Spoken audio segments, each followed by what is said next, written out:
Ajmeri Mona Lisa Zerin নামের এই মেয়েটা এতটাই হতভাগ্য যে তার জন্মদিনে তিনি এই পৃথিবীর মায়া ত্যাগ করেছেন। আর বিবাহবার্ষিকীর দিনে জানাজা ও দাফন।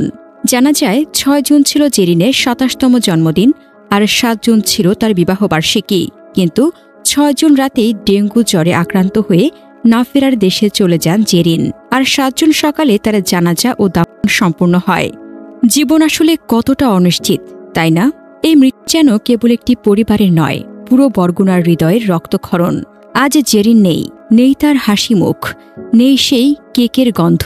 শুধু থেকে গেছে প্রশ্ন, জন্মদিনেই কেন মৃত্যু এলো? বিবাহবার্ষিকীর দিনেই কেন দাফন করতে হলো? জবাব হয়তো কারোর কাছেই নেই। জেরিন ছিলেন বরগুনার একজন সুপরিচিত নারী উদ্যোক্তা। জেরিন ক্রেকার্স নামে নিজের হাতে তৈরি কেকের মাধ্যমে জয় করেছিলেন বরগুনাবাসীর মন।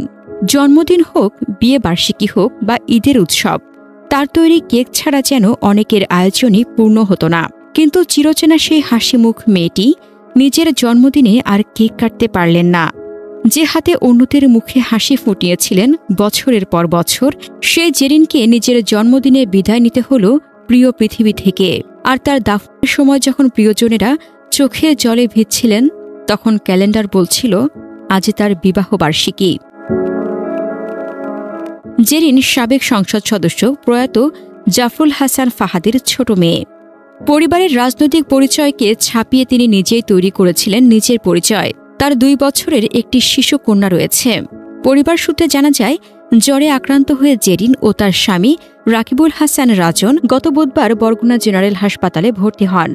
এ সময় চিকিৎসকের দেওয়া পরীক্ষায় তার রক্তে ১,৪৪,০০০ প্লাটিলেট থাকলেও একদিনের ব্যবধানে তা ৪৪,০০০-এ নেমে যায়। এরপর আবার ২,০০০ রক্তের প্লাটিলেট বৃদ্ধি পেলে শুক্রবার দুপুরে জেরিন হাসপাতাল থেকে বাড়িতে আসে। সন্ধ্যার দিকে তার শ্বাসকষ্ট শুরু হলে দ্রুত তাকে হাসপাতালে নিয়ে গেলে পরীক্ষায় তার রক্তের প্লাটিলেট পাওয়া যায় মাত্র ২৫,০০০। এরপর ক্রমাগত জেরিনের শারীরিক অবস্থার অবনতি হলে রাত 8:45টায় হাসপাতালে চিকিৎসাধীন অবস্থায় তার মৃত্যু হয়। এদিকে স্ত্রীর মৃত্যুর শোকে তার স্বামীর মাইল্ড স্ট্রোক হয়েছে বলে পরিবার থেকে জানা গেছে। জেরিনের বড় ভাই মাইনুল হাসান রাসেল বলেন, আমার বোনের রক্তের প্লাটিলেট যখন ১,৪৪,০০০ থেকে কমে মাত্র ৪৪,০০০ হয়, তখন উন্নত চিকিৎসার দাবি করলেও চিকিৎসকেরা তা কর্ণপাত করেননি। উন্নত চিকিৎসার জন্য ভালো হাসপাতালে প্রেরণ করা হলে এ ধরনের ঘটনা ঘটত না। জেরিনের মৃত্যুর পর বরগুনা জেনারেল হাসপাতালের চিকিৎসা সেবার মান নিয়ে সোশ্যাল মিডিয়া, ফেসবুকে নিন্দার ঝড় উঠেছে। এ বিষয়ে বরগুনা জেনারেল হাসপাতালের আবাসিক কর্মকর্তা তাসকিয়া সিদ্দিকী বলেন, সকালে কিছুটা অসুস্থ অনুভব করে এবং তার জন্মদিন থাকায় তিনি বাসায় চলে যান। পরে সন্ধ্যায় আবারও শারীরিক অবস্থা খারাপ হয়। হাসপাতালে নিয়ে এলে জেরিনকে ভর্তি করা হয়। তবে ভর্তি হওয়ার ঘণ্টাখানেক পরেই তার মৃত্যু হয়। জেরিনের মৃত্যু আমাদের কাঁদায় আর সতর্ক করে তোলে।